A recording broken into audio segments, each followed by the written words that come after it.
अब हमारे पास lecture number 11 का पार्ट 2 है, जो कि पार्ट 1 में हमने जो कंस्ट्रेंट था उसको हमने कंसेप्चुअल देख लिया था कि हमारे पास कंस्ट्रेंट क्या होते हैं और कंस्ट्रेंट में हमारे पास कौन कौन से टाइप है, उसमें हमारे पास क्या आते हैं उसको हमने समझा था। तो इस लेक्चर में लेक्चर नंबर 11 के पार्ट 2 में हम ये देखेंगे कि हम उन कंस्ट्रेंट को प्रैक्टिकल किस तरह इम्प्लीमेंट कर सकते हैं। तो अगर किसी ने लेक्चर नंबर 11 मतलब कंस्ट्रेंट का जो हमारे पास कंसेप्ट है उसको अगर नहीं देखा है तो पहले उसको देख ले और फिर यहाँ पर आ जाए तो आपको आसानी होगी समझने में। तो यहाँ पर पहले हम क्या करेंगे, पहले हम डेटाबेस को क्रिएट करेंगे। Create database if not exist, अगर हमारे पास डेटाबेस एग्जिस्ट नहीं है, यहाँ पर अगर हमारे पास डेटाबेस एग्जिस्ट नहीं है इसके नाम से, फॉर एग्जांपल डेमो के नाम से, तो फिर क्या कर दो, उसको क्रिएट कर दो। तो इस तरह का मैंने एक क्वेरी लिख दिया। अब इसको सेलेक्ट करके यहाँ से मैं रन करता हूँ तो हमारे पास सक्सेसफुली रन हो चुका है। इसको रिफ़्रेश करके अब यहाँ पर हमारे पास डेटाबेस क्रिएट हो गया है। अब हमने इसको यूज़ करना है, तो यूज़ के लिए हम क्या करते हैं कि यूज़, और जो हमने डेटाबेस का नेम यहाँ पर बनाया है तो उसको हम यहाँ पर दे देते हैं और इसको सेलेक्ट करके रन करते हैं। तो हमारे पास ये भी सक्सेसफुली रन हो चुका है। अब हमने क्या करना होगा, अब हमने एक टेबल बनाना होगा। क्रिएट टेबल में यूज़र के नाम से एक टेबल बनाता हूँ। तो यूज़र के नाम से मैंने एक टेबल बना लिया यहाँ पर, और इसमें मैं फील्ड रखूँगा, इसमें मैं एट्रीब्यूट या फिर कॉलम भी कह सकते हैं मैं रखूँगा। फर्स्ट मैं इस तरह करता हूँ कि पहला हमारे पास जो होगा वो हमारे पास होगा यूज़र आईडी। तो यूज़र आईडी पहले तो हमारे पास इंटीजर होगा और फिर हम इसको क्या करेंगे, फर्स्ट जो हमारे पास कंस्ट्रेंट है वो हमारे पास इस तरह है। एक तो हमारे पास ऑटो इंक्रीमेंट है, तो पहले हम ऑटो इंक्रीमेंट को देख लेते हैं और इसकी साथ साथ मैं एक और कंस्ट्रेंट भी लगाता हूँ, प्राइमरी की। तो एक फील्ड पर आप मल्टीपल कंस्ट्रेंट भी लगा सकते हैं। तो इस तरह मैंने दो कंस्ट्रेंट यहाँ पर इम्प्लीमेंट कर दिए हैं, मतलब दो कंस्ट्रेंट को मैंने यहाँ पर अप्लाई किया है। अब नेक्स्ट हमारे पास आता है कि यूज़र नेम। यूज़र का नेम हमारे पास क्या होना चाहिए, तो यहाँ पर मैं एक फील्ड को रखूँगा यूज़र नेम के नाम से, जो कि हमारे पास क्या होगा, वेयर केयर मतलब जो करेक्टर होगा, और इसकी रेंज हम रखेंगे फॉर एग्जांपल 50 मैंने रख दी। और इस पर हम कंस्ट्रेंट किस तरह अप्लाई करेंगे कि ये हमारे पास क्या होना चाहिए, ये हमारे पास नोट नल नहीं होना चाहिए, कि ये हमारे पास क्या हो, नोट नल हो। तो ये कंस्ट्रेंट मैंने लगा दिया है।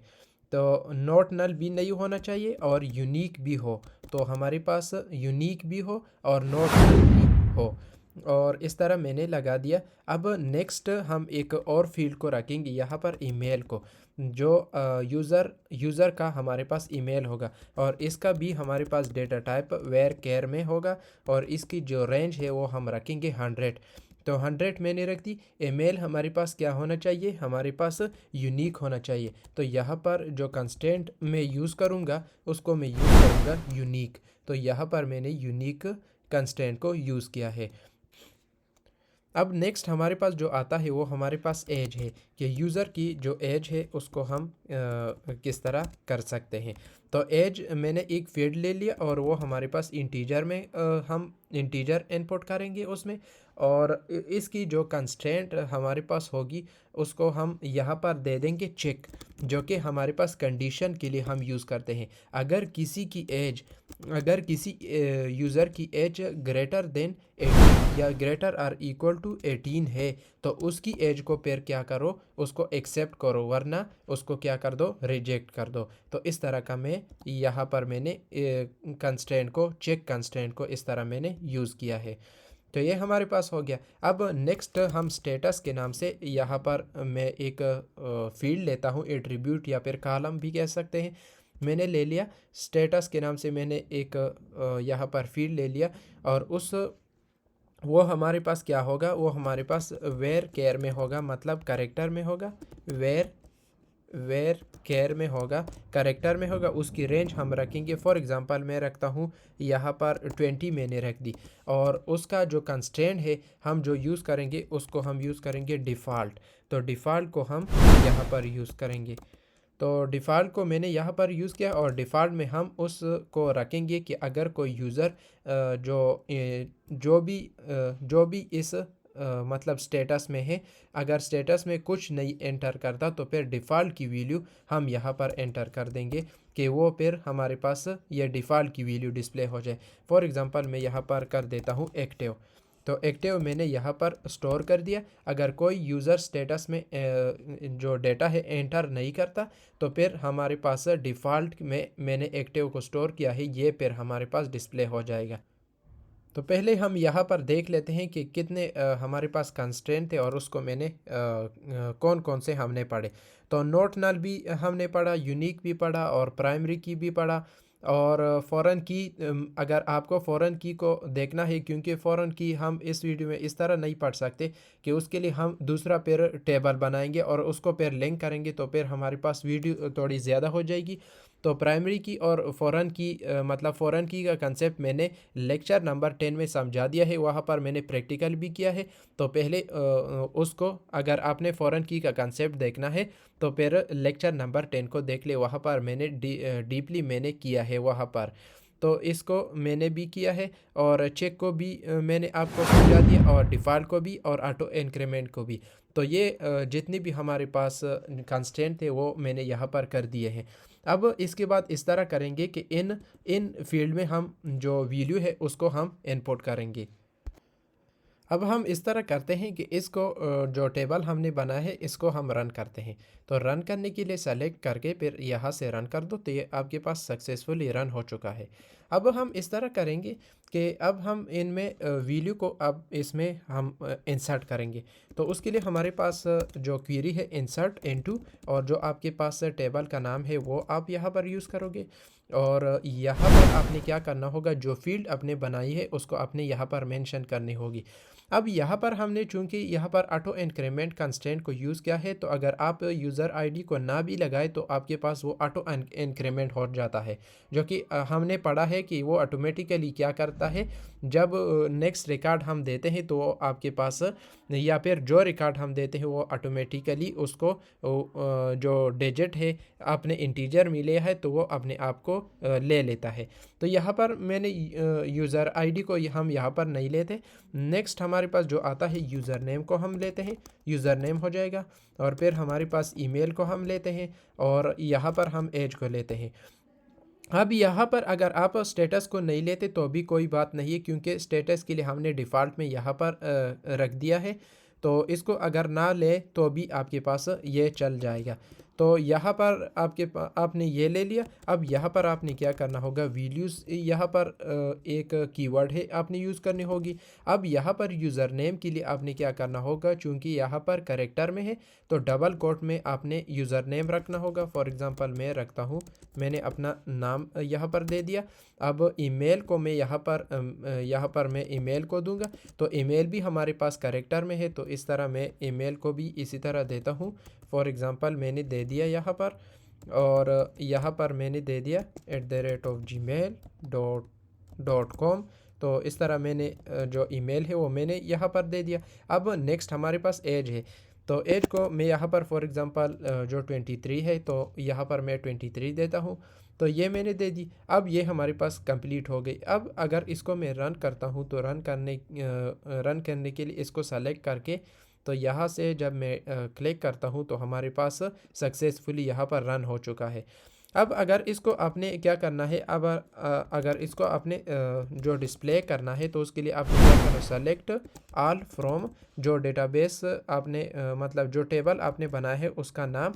तो यहाँ पर हम नाम को यहाँ पर दे देते हैं और फिर इसको सेलेक्ट करके रन करते हैं। तो हमारे पास यहाँ पर आप देख सकते हैं कि हमारे पास 1 ऑटोमेटिकली आ गया है, और हमारे पास जो नेम है वो हमने एंटर किया है, ईमेल एंटर किया है, एज एंटर की है। तो यहाँ पर अगर आप देखें, यहाँ पर अगर आप देखें, हमने सिर्फ नेम को, यूज़र नेम को एंटर किया है, ईमेल को एंटर किया है और एज को एंटर किया है, लेकिन यहाँ पर ऑटो इंक्रीमेंट हो रहा है और हमारे पास जो स्टेटस है वो डिफ़ॉल्ट में एक्टिव भी आ रहा है। तो इस तरह हमारे पास ये हमारे पास ऑटो इंक्रीमेंट होता है यूज़र आईडी, और स्टेटस हमारे पास अगर यूज़र ना भी दे तो हमारे पास क्या होगा, एक्टिव हमारे पास होगा। इसको हम बोलते हैं डिफ़ॉल्ट। हमारे पास डिफ़ॉल्ट का केस है हमारे पास। अब एक और इंसर्ट हम देते हैं कि अगर हम जो स्टेटस है अगर इसको हम लगाएं तो फिर हमारे पास किस तरह आता है। तो यहाँ पर मैं इंसर्ट को यूज़ करूँगा, इंसर्ट इनटू, और इसी तरह हमारे पास जो टेबल का नाम है यूज़र है, और यहाँ पर मैं यूज़ करता हूँ जो फर्स्ट हमारे सेकंड हमारे पास जो फील्ड है यूज़र नेम। तो यहाँ पर मैं यूज़र नेम, और फिर हमारे पास है ईमेल, और फिर हमारे पास एज है, और नेक्स्ट हमारे पास हम यूज़ करेंगे अब इसमें स्टेटस को। तो स्टेटस को मैंने यूज़ किया। अब यहाँ पर मैं वैल्यूज़ जो कीवर्ड है इसको मैं यूज़ करूँगा।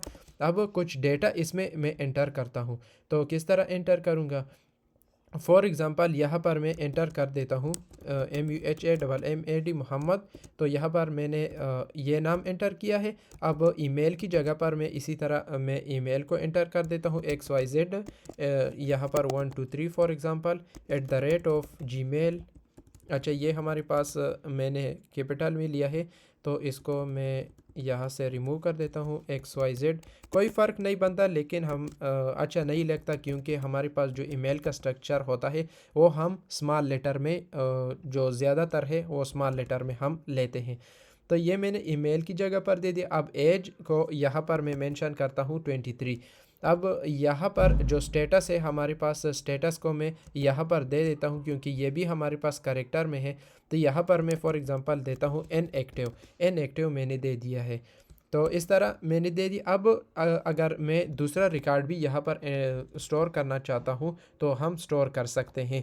तो इस तरह मैं लिख दूँगा और यहाँ पर सेमीकोलन लगा दूंगा। अब यहाँ पर फॉर एग्ज़ाम्पल मैं कोई और नाम देता हूँ। फॉर एग्ज़ाम्पल मैं फिर अपना नाम देता हूँ। यहाँ पर फॉर एग्ज़ाम्पल मैं चेंज कर देता हूँ, और यहाँ पर मैं चेंज कर देता हूँ 24, और यहाँ पर मैं कर दूंगा एक्टिव। तो यहाँ पर मैंने एक्टिव कर दी है। अब इसको सेलेक्ट करना है और फिर आपने क्या करना है, रन करना है। तो हमारे पास सक्सेसफुली ये टेबल में इंसर्ट हो जाएगी, ये जो हमने जितनी भी वैल्यू यहाँ पर लिखी है। अब सेलेक्ट करके फिर आपने क्या करना है, रन करना है। तो आपके पास 3 रिकॉर्ड आपके पास आ गई, जो पहले हमने एंटर की थी और जो बाद में हमने 2 एंटर की थी वो हमारे पास आ गई। तो आपको पता होगा कि ये हमारे पास यूज़र आईडी के लिए हमने ऑटो इंक्रीमेंट को यूज़ किया है। अगर हम यहाँ पर मेंशन मतलब 1 और 2 को यूज़ भी ना करें तो फिर भी ये क्या करता है, ऑटोमेटिकली वो रिकॉर्ड के मुताबिक ये यूज़र आईडी मतलब जो डिजिट है वो अपने आप ले लेता है। तो ये हमारे पास ऑटो इंक्रीमेंट की ये स्पेशलिटी भी है हमारे पास। अगर हम ना भी लगाएं तो ये ऑटोमेटिकली 1 2 3 का उसने ले लिया है। और ये फर्स्ट हमारे पास जो हमने स्टोर किया था वो हमारे पास है। अब सेकंड में हमने स्टेटस को स्टोर किया तो स्टेटस हमारे पास इनएक्टिव आ गया है। तो स्टेटस को हमने डिफ़ॉल्ट नहीं उसको डिफ़ॉल्ट की जगह पर नहीं यूज़ किया है, तो यहाँ पर हमारे पास इनएक्टिव आ रहा है। और इसमें भी हमारे पास हमने स्टेटस में हमने जो स्टेटस है वो हमने एंटर किया है। तो यहाँ पर हमारे पास जो भी हमने एंटर किया था वो हमारे पास डिस्प्ले हो चुका है। तो ये हमारे पास क्या थे, ये हमारे पास थे कंस्ट्रेंट थे, जो कि मैंने इस वीडियो में दिखा दिए हैं कि हमारे पास कंस्ट्रेंट क्या होते हैं और किस लिए हम यूज़ करते हैं। और मैंने दिखा भी दिए है कि इसमें हम कौन कौन सी और कहाँ कहाँ की वैल्यू को हम जो स्टोर कर सकते हैं। अब इसमें हमारे पास एक काम और यहाँ पर करना है आप लोगों ने, कि यहाँ पर आपने ये देखना भी है कि यहाँ पर हमने जो कंस्ट्रेंट है ये तो हम रूल्स को डिफ़ाइन करते हैं। अगर इसको हम हेड करें, अगर इसमें हम क्या करें, इस रूल्स को फॉलो ना करें तो फिर हमारे पास क्या होगा, तो फिर हमें क्या देगा, एरर देगा। किस तरह एरर देगा, यहाँ पर हमने प्राइमरी की, यहाँ पर तो हमारे पास ठीक है। यहाँ पर अगर हमने नोट नल, तो हमारे पास अगर यहाँ पर यूज़र नेम की जगह पर अगर हमने कुछ भी एंटर नहीं किया तो फिर हमारे पास एरर देगा। अगर हमने यूज़ भी किया लेकिन अगर दूसरे रिकॉर्ड से मैच करता है तो फिर भी हमें एरर देगा, क्योंकि यूनिक हमारे पास रिकॉर्ड फिर नहीं होगा। और नेक्स्ट ईमेल है हमारे पास। अगर यहाँ पर ईमेल हमने इस तरह एंटर किया और इस तरह और नेक्स्ट रिकॉर्ड में फॉर एग्ज़ाम्पल हमने दोबारा इसी तरह एंटर किया तो फिर भी हमें क्या देगा, एरर देगा। तो ईमेल का यूनिक का कंसेप्ट भी हमारे पास इसी तरह है अगर आपने सेम दिया है। और एज में अगर आपने लेस देन आपने 18 दे दी तो फिर आपको क्या देगा, वो आपको एरर देगा। यहाँ पर तो हमने 23, 23, 24 दे दी है। तो अगर आपने यहाँ पर 17 दे दी या फिर 17 से लेस दे दी तो आपको वो क्या देगा, वो आपको एरर देगा। और स्टेटस में यहाँ पर आपको कुछ एरर नहीं मिलेगा क्योंकि डिफ़ॉल्ट में यहाँ पर हमने वैल्यू को सेट किया है।